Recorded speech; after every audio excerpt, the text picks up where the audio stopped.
Hi. So for week seven's discussion, what steps can a human resources manager take to promote an employee injured at work's recovery and safe return to work without being intrusive in the age of social media where red flags concerns arise that conflict with medical updates? Well, first of all, the workers' compensation claim must be completed with the appropriate signatures and with the statement stating if medical treatment is going to be sought or not. The employee can see their own doctor if they had filled out that form before the injury or accident. That usually happens during new employee orientation, or they can go to the approved employer's carrier, and the doctor's report should be turned into human resources with any restrictions or rehabilitation recommendations. And any future doctor's visits and reports should be submitted to HR as well. When it, so for example, so what can they do to promote the return without being intrusive?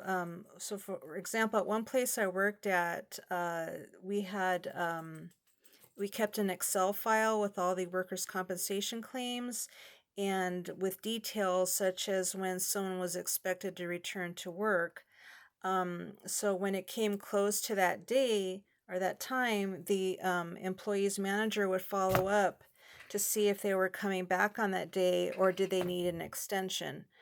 Um, so I don't think an employer should intrude into someone's social media, especially if it involves their personal life outside of work.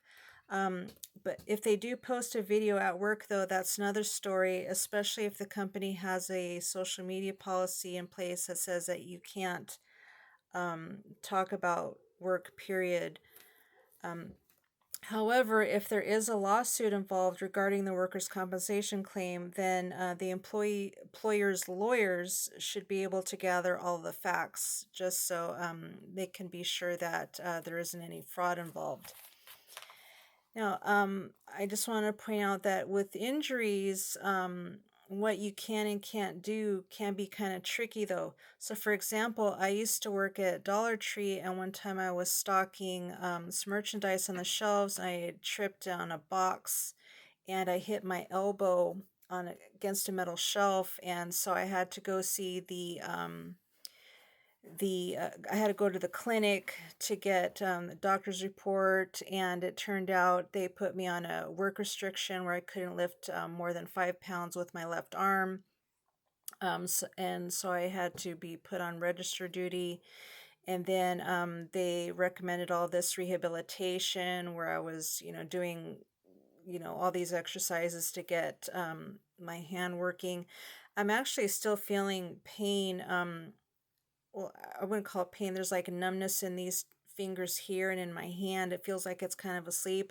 But the one of the last treatments I did was I had to go see a specialist where they were shooting electricity through my fingers to make sure that the neurons and everything was working, and oh gosh, that hurt so bad.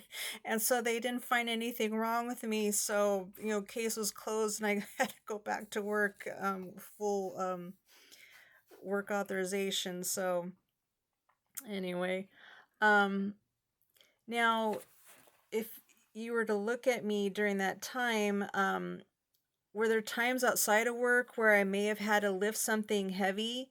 Well, probably because there wasn't anyone to help me.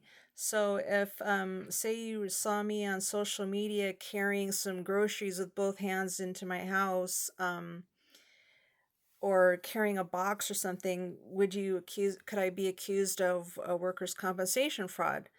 Um, that's a question. Well, you probably are going to have to do an investigation, to see, what were the reasons behind it. But, at what cost is this going to be? Because I wasn't asking for any money and I was still working. So what do you think?